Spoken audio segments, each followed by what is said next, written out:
சில விடயங்களை பார்க்கக்குள்ள கண்டிப்பா விஜய் டிவி பண்ண அளவுக்கு தரமான சம்பவங்களை வேற எந்த டிவியுமே பண்ணல. அதே போல நம்மளுடைய வீடியோ பிக் பாஸ் சீசன் 9 இந்த சேனல்ல நம்ம போடுற அப்டேட்டுக்கு ஒரு சகோதரர் சொல்லுவாங்க, விஜய் டிவியை விமர்சித்த, அதாவது பிக் பாஸ் விஜய் டிவியை விமர்சித்த அதிகமான நபர்களை நானும் ஒரு முதன்மையான நபர் அப்படின்னு. கண்டிப்பா அந்த சகோதரர் சொல்றதும் சில விடயங்களை பார்க்கக்குள்ள உண்மைதான் அப்படின்றத காலம் நிரூபிச்சு கொண்டிருக்கு படம் போட்டு. அதுக்கு உதாரணம், நம்ம கோபிநாத் அவர்கள் இப்படி பண்ணுவார்களா அப்படின்னு நானே கவலைப்பட்டு பார்த்தேன். வியந்து பார்க்கல, கவலைப்பட்டு பார்த்தேன். ஏன் கோபிநாத் இப்படி பண்ணீங்க அப்படின்ற மாதிரி. அந்த நீயா நானா அந்த டாக் எபிசோட் இருக்குல்ல, அது அப்படி ஒரு எடிட்டிங்.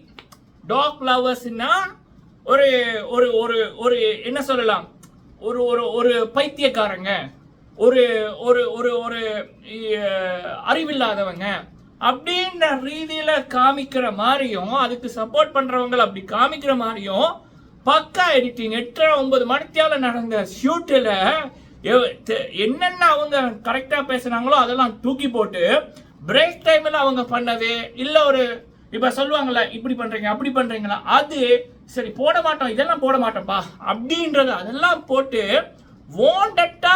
அதுவும் கோபிநாத் அவர்கள் நடத்தின ஒரு ஷோல கோபிநாத் போன்றவர்கள் பண்ணது அப்படி என்பது எனக்கு கவலையா இருந்துச்சு ரொம்ப. சரியா? ஸோ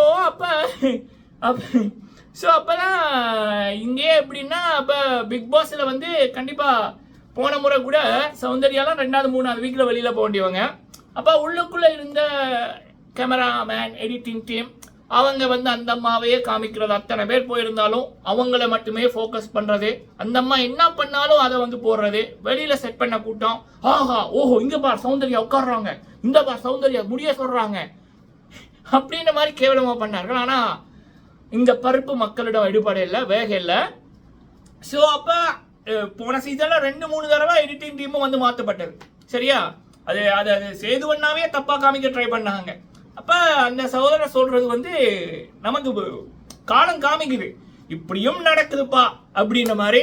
அப்பா சாமி, சீசன் 9ல மட்டும் இப்படி பண்ணிடாதீங்கப்பா, ஐயோ கடவுளே. சரி, ஓகே. இந்த வீடியோல நம்ம பார்க்க போற விடயம், கோபிநாத் அவர்களுக்கு தனி வீடியோ போடுவோமோ, ஏன்னா மனசு வச்சு செய்யணும் அப்படின்னு தோணுது. சரி, நம்ம ஒரு பாவம் பண்ணோம்னா வச்சு செய்வாங்கல்ல, நம்மளை கொண்டாடினவங்களே வச்சு செய்வாங்க. அதை நம்ம நிறைய பேரை பார்த்துருக்கோம். தூக்கி விட்ட மக்களே தூக்கி கீழே போட்டுருவாங்க. அதுவும் வாயில்லாத பிராணிகள் விடயத்தில் அதுக்கு ஆதரவு கொடுப்பவர்களுக்கு இப்படி நடந்துச்சுன்னா தரமா சிறப்பா ஒரு நாள் பண்ணுவார்கள். உச்சத்தில் கொண்டு போற மக்கள் தூக்கி போட்டு மிதிப்பார்கள். சரி, காலம் வரைக்குள்ள நம்மளும் சேர்ந்து பண்ணுவோம். ஓகே, அடுத்தது பாத்தீங்க அப்படின்னா, இதனாலதான் அவர் பிக் பாஸ்க்கு வரமாட்டேன் அப்படின்னு சொல்றாரோ. ஓகே, வர்ற இல்லைன்னு அவருக்கு நிறைய தரம் அழைப்புகள் போயிருக்கு. அவர் தான் வேணாம் வேணாம் அப்படின்ட்டு இருக்காரு. ஓகே, சரி. இந்த வீடியோல நம்ம பேச போற விடயம் விஜய் சேதுபதி அண்ணா அவர்கள், அவருடைய சம்பளம். சரியா? அதே நேரத்தில் புதிய போட்டியாளர்கள் 3 பேரு. அதை பற்றி என்னுடைய கருத்து. சரிங்களா? ஃபர்ஸ்ட் டைம் வந்திருக்கீங்க அப்படின்னா மறக்காம சப்ஸ்கிரைப் பண்ணுங்க. உங்களுடைய கருத்துக்களை தவறாம சொல்லுங்க. வீடியோ பிடிச்சிருந்தா லைக் பண்ணுங்க, முடிஞ்சா ஷேர் பண்ணுங்க மக்களே.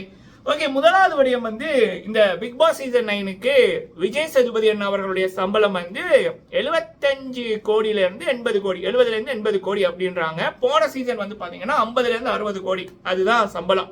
50 கோடின்னு சில பேரும் 60 கோடின்னு சில பேரும் சொன்னாங்க. எனக்கு தெரிஞ்சு 50 இருக்கும் அப்படின்னு நினைக்கிறேன். ஆனா அந்த சீசன் சூப்பர் டூப்பர் ஹிட். அதனாலேயே சேது அண்ணாவோட இது எங்கேயோ போச்சு.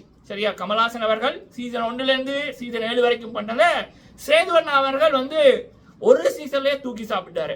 சோ அப்ப இந்த சீசன் சேது அண்ணாவோட சம்பளம் 25 கோடி கிட்ட கூடி 75 கோடி அப்படின்றதான் கிடைக்கப்படுகின்ற தகவல். He deserve it. சரிங்களா?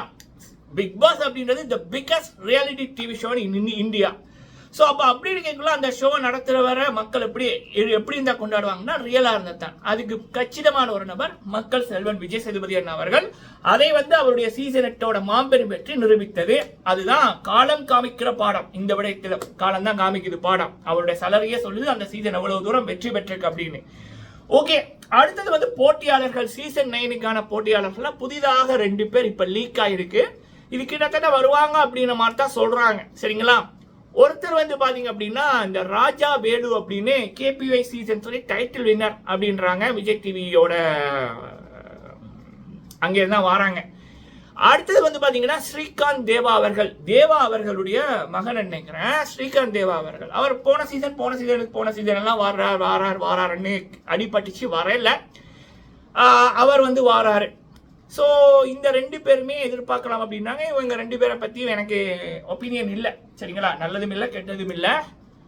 வந்தா என்ன பண்ணுவாங்க அப்படின்னு எனக்கு தெரியல. ஏன்னா ராஜா வேலு அவருடைய இது வந்து நான் எதுவுமே பார்க்கல. ஃபர்ஸ்ட் டைம் தான் அவரை வந்து இப்போ அப்டேட் கிடைச்சோன்னா பார்க்குறேன். அவரை பற்றி எனக்கு தெரியாது, அதனால ஒப்பீனியன் இல்லை. ஸ்ரீகாந்த் தேவா அவர்கள் மனசில் பட்டதை சொல்லிடுவோம்ல. பொதுவாக வந்து பிக் பாஸுக்கு வந்து 2வது வீக் 3வது வீக்கில் எவிக் பண்ணுறதுக்கு ஆட்கள் தேவை. சரியா? இப்போ எல்லாரையுமே ஹீரோவாக போட்டுட்டா எல்லாரையுமே வந்து அதாவது கொண்டு போகணுமில்ல. அப்ப அதுக்கு வந்து அதாவது இப்போ ஒரு படையன் இருந்தா ராஜா, ராணி, தளபதி, அப்புறம் தளபதிக்கு அடுத்த இதுல இருக்கவங்க, அப்புறம் அதுக்கு அடுத்த இதுல இருக்காங்க, அதுக்கு அடுத்த இதுல இருக்காங்க, அப்புறம் சிப்பாய்கள் அப்படின்னு இருக்காங்கல்ல. ஸோ அப்ப ராஜா பிடிக்கணும்னா சிப்பாய்களை வீழ்த்தணும், அப்புறம் அவங்களை வீழ்த்தணும், தளபதியை வீழ்த்தணும், ராணியை வீழ்த்தணும், அப்புறம் தான் ராஜா கிட்ட வரணும். ஸோ அப்ப பிக் பாஸ் அப்படித்தான் அந்த 2வது 3வது வீக்ல சில விக்கெட் போகணும் இல்ல. ஒருவேளை அப்படி போயிடுவாரோ ஸ்ரீகாந்த் தேவா அவர்கள், அதுக்குத்தானா அப்படின்ற மாதிரி தோணுது மக்களே. சரிங்களா?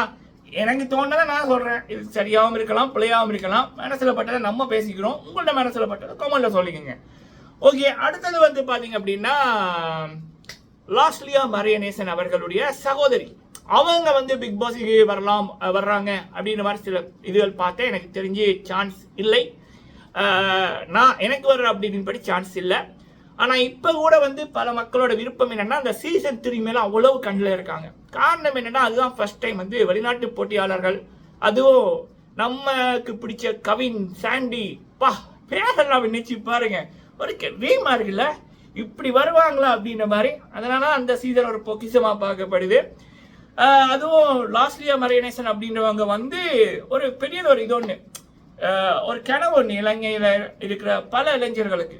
நம்மட முகம் வருமா, அது படத்துக்குள்ள போக முடியுமா அப்படின்னு எல்லாமே முடியும்னு காமித்தவர் தான் லாஸ்லியா மரியநேசன் அவர்கள். இதை பத்தி ஒரு வீடியோ டனிஷ் ஸ்டோக்ல இன்னைக்கு போடுறேன், அதையும் வந்து பாருங்க. சரிங்களா?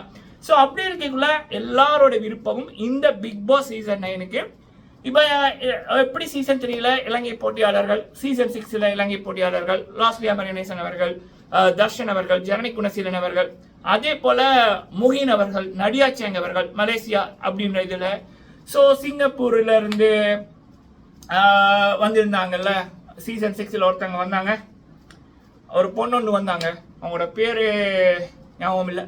சரி, அப்படியான போட்டியாளர்கள் வரணும் அப்படி என்பதான் பிக் பாஸ் ரசிகர்களோட காமனா இருக்கிற பிக் பாஸ் ரசிகரோட விருப்பம்.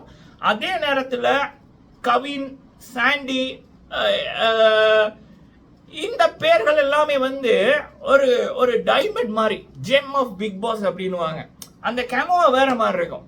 ஆனா அதே போல அவங்களுடைய அந்த உழைப்பு, அவங்களுடைய மனசு கேட்டது போல இன்னைக்கு அவங்களுடைய உச்சம் எங்கேயோ தலைவர் சூப்பர் ஸ்டார் ரஜினிகாந்த் சார் அவர்களோட ஒர்க் பண்றாங்க சாண்டி அண்ணா அவர்கள். இப்போ லோகா சாப்டர் 1 சந்திரான் ஒரு படம் வந்துச்சு. என்ன ஸ்கிரீன் பிரசன்ஸ், சாண்டி அவர்களுடைய ஸ்கிரீன் பிரசன்ஸ்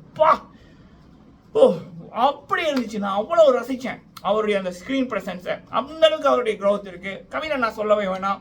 டடான்ற ஒரு படம் பெரிய நடிகர்களோட இதுக்கு இப்ப விஜய் அவர்கள், சிவார்த்தியன் அவர்கள், கவின் அப்படின்ற அளவுக்கு அந்த அளவுக்கு வந்துட்டாரு. சரியா? இது அந்த ரேஞ்சுக்குள்ள கவினை ஒரு பார்க்குற மாதிரி ஒரு இது ஒன்று வந்துச்சு. அந்த அளவுக்கு வளர்ந்துருக்காங்க. அப்ப அப்படியான நபர்கள் கவின், சாண்டி அப்படின்னு மக்கள் எதிர்பார்க்குறாங்க. இந்த சீசன் 9ல இதெல்லாம் நடந்துச்சுன்னா ஒரு பக்கா ரேட்டு தான். பார்ப்போம் என்ன மாதிரி நடக்குது அப்படின்னு. சரிங்களா? ஸ்ரீகாந்த் தேவா அவர்களை பொறுத்த வரைக்கும் பக்கா என்டர்டெய்னரா, ஆனா என்டர்டெய்னரா இருக்கு. இப்ப சாண்டி வந்து சகலகலா வல்லவர். சாண்டியை போல ஸ்ரீகாந்த் தேவா அவர்களால் பண்ண முடியுமான்னா எனக்கு ஒரு கொஸ்டின் மார்க் தான். சரிங்களா? பாப்போம் என்ன நடக்குதுன்னு. நீங்க உங்களுடைய கருத்துக்களை சொல்லுங்க. வீடியோ பிடிச்சிருந்தா லைக் பண்ணுங்க. ஃபர்ஸ்ட் டைம் வந்திருக்கீங்க அப்படின்னா மறக்காம சப்ஸ்கிரைப் பண்ணுங்க. நன்றி.